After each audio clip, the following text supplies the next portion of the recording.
Audio Jungle.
అంటే సదరంలో 80%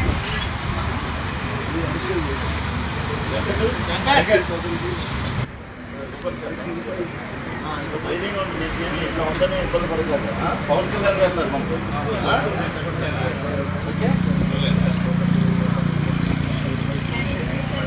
కూర్చొని కూర్చొని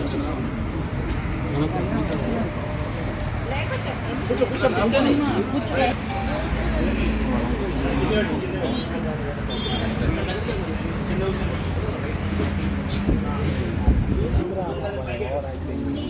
మైక్ తీసిన చిన్న మైక్ తీ అసలు తీసేసే కాదు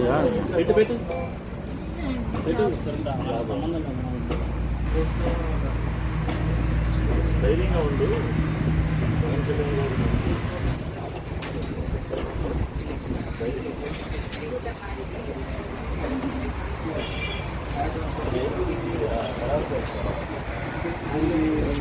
మా జనసేన పార్టీ అధ్యక్షులు రాష్ట్ర ఉప ముఖ్యమంత్రి వర్యులు శ్రీ పవన్ కళ్యాణ్ గారు ఏదైతే మనం ప్రజలు ఇచ్చిన మ్యాండేటరీ ప్రకారం 100% స్ట్రైక్ రేటు ప్రజలంతా మనకి సపోర్ట్ చేశారో వాళ్ళకి మనం ఎల్లప్పుడూ అందుబాటులో ఉండాలని చెప్పి గెలిచిన మరుసటి రోజు నుంచి ఒక ప్రతిష్టాత్మకంగా ప్రజలందరికీ అందుబాటులో ఉండాలని చెప్పి ఒక జనవాణి కార్యక్రమం పెట్టి ప్రతిరోజు కూడా ప్రజల నుంచి అర్జీలు తీసుకోవటం, దాంట్లో భాగంగా ప్రతిరోజు ఒక ఎమ్మెల్యే లేదంటే ఎంపీ లేదంటే మినిస్టర్లు లేదంటే కార్పొరేషన్ చైర్మన్లు లేదంటే ఎమ్మెల్సీలు ఇలా వివిధ రకాల హోదా ఉన్న వాళ్ళని ఇక్కడ కూర్చోబెట్టి ప్రతి ఒక్క పరిష్కారం 80% ఇక్కడే మనకి సమస్య పరిష్కారం అయిపోవాలి అని ఒక పవన్ కళ్యాణ్ గారు ఒక దూరదృష్టితో ఒక సంకల్పంతో ఈ రోజున పెడతాం. ఈ రోజున దాంట్లో భాగంగా మంగళగిరిలో జనసేన సెంట్రల్ ఆఫీస్లో ఈరోజు నాకు అవకాశం రావటం నిజంగా అదృష్టంగా భావిస్తున్నాను. దేనికంటే ఈ రోజున మనం రాష్ట్రంలో చూస్తూ ఉన్నాం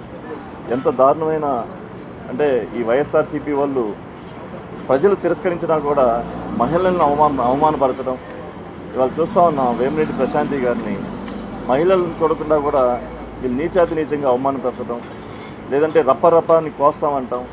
అంటే ఇది ఎక్కడికి వెళ్తుంది? పవన్ కళ్యాణ్ గారు ఎంతో నిజాయితీగా ఒక ప్రజలకి మనం సమాధాన పడేట్టుగా ఉండాలి అని చెప్పి ఒక 10 సంవత్సరాలు ఆయన ఒక దశాబ్దం కాలం పోరాటం చేసి ఈ రోజున రాష్ట్రంలో కాదు కేంద్రంలో కూడా అధికారంలో భాగస్వామ్యం ఏర్పడిన పరిస్థితి. దీంట్లో ప్రతి ఒక్క సామాన్య ప్రజలకి అలాగే రాష్ట్రంలో ఉన్న యువతకి రైతాంగానికి అలాగే అందరికీ కూడా మనం సమాధాన పడాలి, వాళ్ళ డెవలప్మెంట్ని మనం చూడాలి, వాళ్ళని ఒక అభివృద్ధి పరంగా మనం తీసుకెళ్లాలని చెప్పి ఒక ఉద్దేశంతో పరిపాలన సాగుతూ ఉంటే ఈ రోజున ఈ వైఎస్ జగన్మోహన్ రెడ్డి గారు ఇష్టం వచ్చినట్టు మాట్లాడతాం, ఇష్టం వచ్చినట్లు ప్రజలను రెచ్చగొడతాం, కులాలను రెచ్చగొడతాం, మతాలను రెచ్చగొడతాం చేస్తూ ఉన్నాం. నిజంగా ఇది మరి ప్రజలంతా గమనిస్తూ ఉన్నారు. మేమైతే మా అధ్యక్షుడు అలాగే రాష్ట్ర డిప్యూటీ సీఎం శ్రీ కొండల పవన్ కళ్యాణ్ గారి ఆశయాల ప్రకారం మేము ఎంతో నిజాయితీగా పేద ప్రజలకి ఎప్పుడు అందుబాటులో ఉండి వాళ్ళ అవసరాలు తీర్చే విధంగా మనం చేస్తూ ఉన్నాం. ఇవన్నీ గుర్తుంచుకోవాలి. మీరు ఒక 151 సీట్లు ఈ రోజున 11 సీట్లు పరిమితమైనా కూడా మీకు ఈ రోజు వరకు కూడా జ్ఞానోదయం అయినట్టు కనబడుతుందా? మేము అదే చెప్తా ఉన్నాం. దేనికంటే ఈ రోజున ఇక్కడ జరుగుతున్న జనవాణియే నిదర్శనం. ప్రతి ఒక్క రోజు కూడా ప్రజలకు అందుబాటులో ఎంతో దూర ప్రాంతాల నుంచి వస్తే ఆ సంబంధిత ఎమ్మెల్యేనో ఆ సంబంధిత డిపార్ట్మెంటో లేదంటే ఆ జిల్లా కలెక్టరో ఆ ఎస్పీ గారికో అటాచ్ చేసి వాళ్ళ సమస్యను పరిష్కరించేదానికి మేము ఇక్కడ కూర్చొని చేస్తూ ఉన్నాం. ఎంత దూరం నుంచి వచ్చినా సరే ఇక్కడ చేస్తూ ఉన్నాం. ఇవన్నీ చూసుకొని ఏ రోజన్నా మీరు మీ బంగ్లా నుంచి బయటకు వచ్చారా? ఏ రోజు ఇచ్చిన పరిస్థితి లేదు. మీ లోపల గూట్లో కూర్చొని పరిపాలన చేసిన పరిస్థితి. ఈ రోజున మేము ప్రజలకు సమాన పరిస్థితి ఈ రోజున మేము పబ్లిక్లో మాట్లాడుతూ ఉన్నాం. దీన్ని తెలియజేసుకోవాల్సిన కోరుకుంటూ సెలవు తీసుకుంటాం. గిరిజన ప్రాంతాలు అల్లూరు సీతారామరాజు జిల్లా నుంచి కొంత వచ్చినాయి. అలాగే కర్నూలు జిల్లా ప్యాపిలి మండలం డోను నియోజకవర్గం నుంచి కొంతమంది వచ్చారు. అలాగే పల్నాడు జిల్లా నుంచి వచ్చారు. అలాగే అంటే వాళ్ళ భూ సమస్య అవ్వచ్చు, లేదంటే ఆర్థిక తాకట్టు విధానంలో మాటలు కావచ్చు, కొంతమంది బాకీలు ఇచ్చి వాళ్ళు ఎక్కొట్టిన పరిస్థితి, ఇలా అంటే రకరకాలు అంటే వాళ్ళకి పరిష్కారం కోసం ఈ రోజున పల్నాడు నుంచి వచ్చింది ఒక పేద రైతుకి దాదాపు 9 లక్షల రూపాయలు అప్పట్లో ఒక స్థానిక లక్ష్మారెడ్డి గారు ఎవరో డబ్బులు ఇచ్చి ఇవ్వకపోతే మా దగ్గరికి వచ్చి ఆ పేద రైతు కన్నీరు మురైతే మేము ఈ రోజున అక్కడ ఎస్పీ గారికి సిఐ గారికి వాళ్ళందరికీ చెప్పి చేసిన పరిస్థితి. అలాగే బొబ్బిలి నుంచి అలా అంటే విజయనగరం జిల్లా ఇక్కడ ఎక్కడెక్కడి నుంచి వస్తూ ఉన్నారు. కానీ ప్రతి ఒక్కరికి న్యాయం జరిగే విధంగా ఈ రోజున వ్యవహరిస్తూ ఉన్నాం. మా అధ్యక్షులు గౌరవనీయులు ఉప ముఖ్యమంత్రులు కొనిదెల పవన్ కళ్యాణ్ గారి ఆదేశాల ప్రకారం ఆ రోజున ఏదైతే గిరిజన ప్రాంతాల్లో పేద గిరిజన మహిళలు డోలీ వ్యవస్థలు అరికట్టాలి, వారికి చాలా ఒక సరైన సదుపాయాలు కల్పించాలి, ఒక వైద్యంలో కానీ అలాగే వివిధ రంగాల్లో కానీ ఒక సంకల్పంతో ఆయన రాష్ట్రం అంతా 155 రోడ్లు శాంక్షన్ అయితే 152 రోడ్లు అల్లూరు సీతారామరాజు గిరిజన ప్రాంతాలకే శాంక్షన్ చేసి అవి పూర్తి చేసిన పరిస్థితి ఈ రోజున.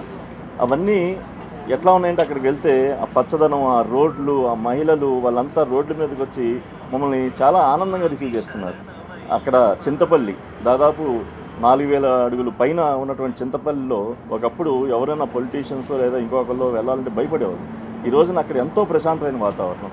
అక్కడ రైతులు కానీ గిరిజనులు కానీ వాళ్ళంతా వాళ్ళ పంటలు వాళ్ళు తీసుకొచ్చి సంతల్లో పండించుకునే పరిస్థితి. అలాంటి చోట 100 పడకల హాస్పిటల్ గత గవర్నమెంట్లో శాంక్షన్ అయ్యి 5 సంవత్సరాలను కూడా పూర్తి చేయని పరిస్థితి. దానికి ఇమీడియట్లీ నేను పర్యవేక్షించి ఇన్స్పెక్షన్ చేసి ఇమీడియట్లీ ఫండ్స్ రిలీజ్ చేసి ఆ హాస్పిటల్ని వితిన్ 6 మంత్స్లో అందుబాటులోకి తీసుకురావాలని అదొకటి చేసాం. అలాగే మన పాడేరులో గవర్నమెంట్ మెడికల్ కాలేజీ ఆ రోజున దాదాపు 500 కోట్లతో గత ప్రభుత్వం శాంక్షన్ చేసినా కానీ వాళ్ళకి ఫండ్స్ ఇవ్వని పరిస్థితి. దాదాపు 175 కోట్లు పని జరిగితే అక్కడ గత గవర్నమెంట్లో ఓన్లీ 50 కోట్లు 30 కోట్లు చెల్లించే పరిస్థితి. వాళ్ళు పనులు ఆపేసుకొని కూర్చున్నారు. ఈ మా ప్రభుత్వం ఎన్డీఏ ప్రభుత్వం వచ్చిన తర్వాత గౌరవ ముఖ్యమంత్రి వర్యులు శ్రీ చంద్రబాబు నాయుడు గారి ఆదేశాలతో చాలా త్వరితగతిన దాదాపు 120 కోట్లు అదనంగా ఫండ్లు రిలీజ్ చేసి ఈ రోజున 60% ప్రోగ్రెస్లో తీసుకొచ్చిన పరిస్థితి. First year already accounting start అయిపోయింది. రేపు సెప్టెంబర్ నుంచి సెకండ్ ఇయర్ మళ్ళీ 100 మంది వైద్య విద్యార్థులను తయారు చేసేందుకు అడ్మిషన్ తయారు చేసిన పరిస్థితి. అంటే అలాగే అరకులో, అలాగే రంపచోడవరంలో, అలాగే అన్ని రకాలు మేము తిరిగాం. అలాగే రాజమండ్రిలో కూడా క్యాన్సర్ ఇన్స్టిట్యూట్స్ కానీ, అలాగే రాజమండ్రిలో కొత్త వైద్యశాల దాదాపు 50 మందితో స్టార్ట్ అయిపోయింది. ఈ ఇయర్ కూడా మళ్ళీ ఇంకో 100 మందిని రిక్రూట్మెంట్ ఇస్తానికి చేస్తూ ఉన్నాం అని చెప్పి.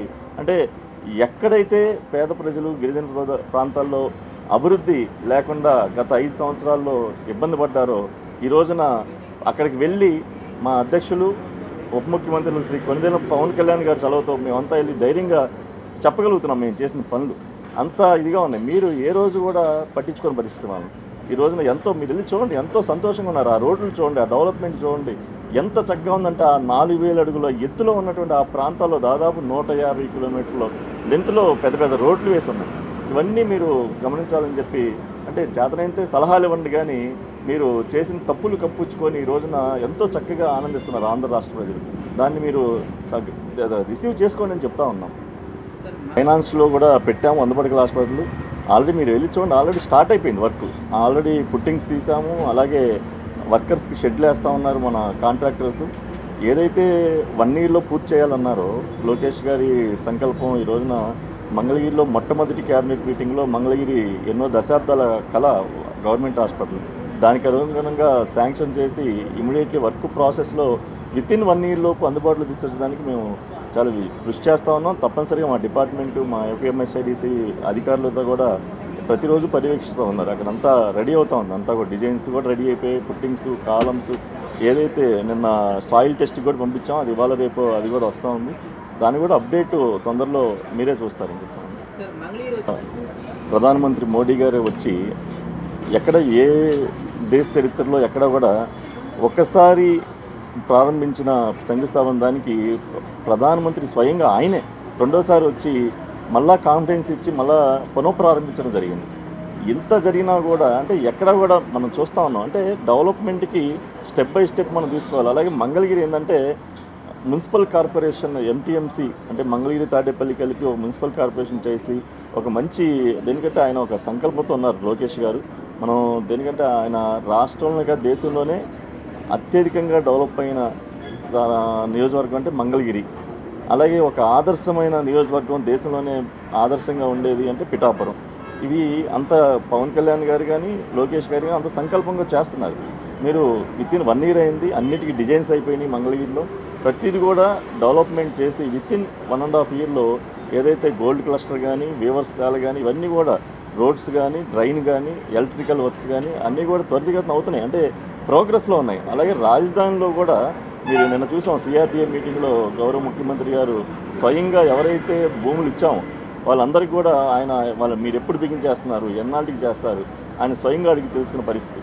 అంటే ఇక్కడ ఎక్కడో కూడా ఒక్క క్షణం కూడా నిద్రపోకుండా యంత్రాంగం, ప్రభుత్వ యంత్రాంగం కానీ మా మా తెలుగుదేశం, జనసేన, బీజేపీ కూటమి నాయకులు కానీ ఎక్కడో కూడా ఆదమరవట్ల. ఈ రోజున ఒక బాధ్యతతో ఏదైతే ప్రజలకి హామీ ఇచ్చారో మంగళగిరి కానీ, పోలవరం కానీ, రాజధాని కానీ, విశాఖ ఉక్కు కానీ మీరు చూస్తూ ఉన్నారు. విశాఖ ఉక్కు అదే గత గవర్నమెంట్ కనుక చేస్తే ప్రైవేటీకరణ అయిపోయేది. కానీ ఈ రోజున విశాఖ ఉక్కు కూడా ప్రత్యేకంగా ఫండ్స్ రిలీజ్ చేసిన పరిస్థితి ఈ రోజున. ఇవన్నీ మనం చూస్తూ ఉన్నాం. ఇంకా ప్రజలు చాలా ధైర్యంగా ఉన్నారు ఈ రోజున. ఇక్కడ ఏదో ఇంతకుముందు జరిగిపోయిన దానికి మనం ఒక 5 సంవత్సరాలు అనుభవించాం. కానీ ఈ రోజున ఎంతో ఎన్డీఏ కూటమి పవన్ కళ్యాణ్ గారి చొరవతో ఈ రోజున కూటమి కట్టి ఈ రోజున రాష్ట్రం, కేంద్రం సహకరించే పరిస్థితి. దీన్ని నిజంగా పవన్ కళ్యాణ్ గారు ఆయన గురించి చూసుకోకుండా ప్రజల కోసం, ఆంధ్ర రాష్ట్రం కోసం చేసిన తప్పనికి ఈ రోజున రిజల్ట్ మనం చూస్తూ ఉన్నాం. ఇదైతే తప్పనిసరిగా మంచి రాజధాని ఏర్పడుతుంది, పోలవరం పూర్తవుతుంది, అన్ని రకాల రైల్వే జోన్లు ఉంటాయి, అన్ని రకాలుగా వివిధ రంగాల్లో అభివృద్ధి పదంలో వెళ్తుంది రాదు.